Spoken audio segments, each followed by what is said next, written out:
Қазақстан Республикасының президенті Қасым-Жомарт Тоқаевтың атынан сыр жұртшылығына ауызашар берілді.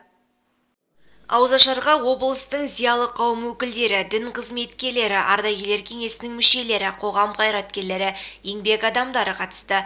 Сауабы мол ізгі бас қосуда аймағымыздың бас имамы Болатбек Әбуов ұлық айдың қадір қасиеті туралы насихат айтып, Рамазан айымен құттықтап, бірлік пен береке, мейірім мен ізгілік, қанағат пен сабыр салтанат құратын қасиетті уақытта жасаған қайырым дұға тілектерінің қабыл болуына өз тілегін білдірді.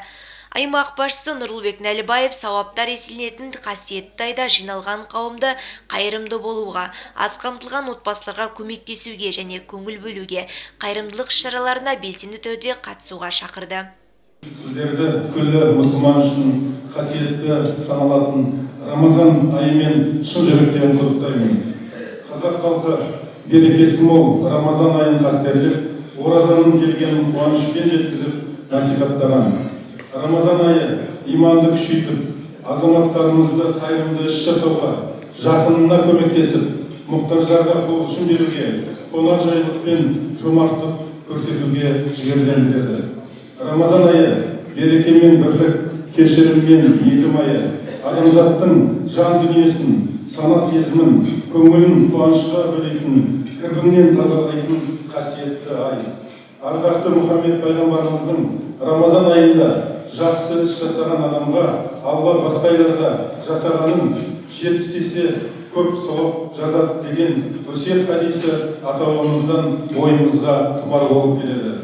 Мемлекет басшысы Қасым-Жомарт Кемелұлы адамзатты рухани тазалауға және жан-жақты кемелденуге бастайтын осы айда төзімділік, жанашырлық, имандылық сияқты құндылықтарды кеңінен дәріптеледі. Ата-бабамыз Рамазанды 12 айдың сұлтаны деп ардақтаған.